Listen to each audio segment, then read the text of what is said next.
Hi, I'm Kate from Sew Into Overlocking and welcome to my tutorial. Today we're going to look at using your cover stitch machine when making bunting.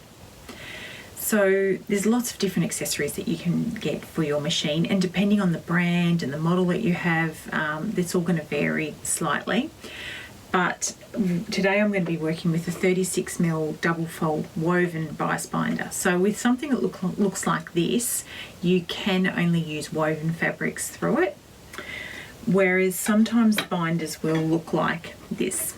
So this big baby you can use knit fabrics through as well. So if you like to make your own knit t-shirts and knit garments, and you would like to self-bind the neck of the t-shirts for that really commercial look, this is what you use this for. And this extra guide here helps with making the knit fabric behave as it travels down through the binder.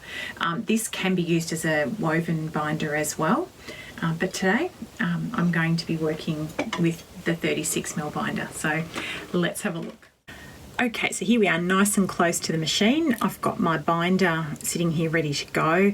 I've also threaded the machine for a single chain stitch. So instead of having a cover stitch using 2 needles or 3 needles, I'm actually using just a chain stitch. My stitch length is sitting at about 3.5, and I've pre-cut my bias binding already.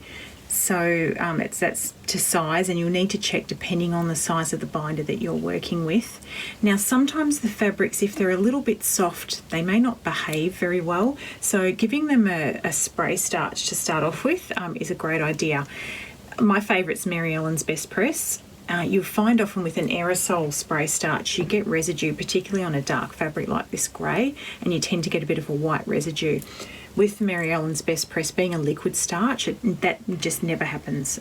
It's a really nice product to work with, and it's very gentle on your fabrics. It doesn't stain or anything either. So let's give the fabric a nice spray and a nice warm iron, and that just helps to give it that bit of extra body when it's going through the binder.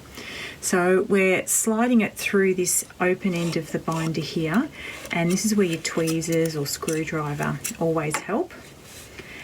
And once you pull that tail through, you'll see how I'm getting that lovely double fold happening there.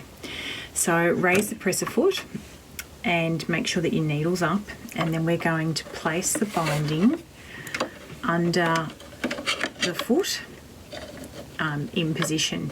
Now it's always good to use your foot and the needle markings to work out, you know, if it's roughly in the correct position. And then we use these little white screws to put the presser foot down. I think that looks pretty good there. I'm going to secure these into place.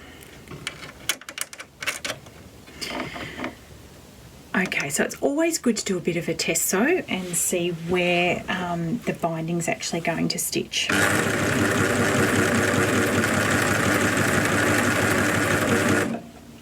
So I'm pretty happy with where that's lined up with so far. Often when you do put the extra layers of fabric in, there can be an issue with the stitch moving, so you may need to have a bit of a play with that. But I'm just going to sew a length first, which will be the tie. I'm happy with how much I've stitched out here, ready for the tie at the start of the bunting. Now I'm going to pick up the first little flag to put in, the first letter of the baby's name. And this sits into position here, and it will get wrapped by the binding as it gets fed through.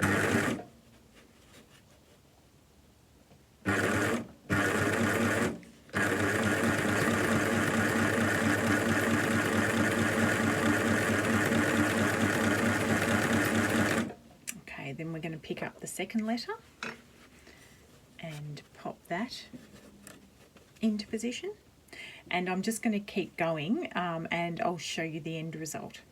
So here's my finished bunting. I hope you've enjoyed this tutorial. I think you'll agree that the binders are a really great tool to have. So this is for Hayes, my great nephew, who's 2 weeks old. Bye for now.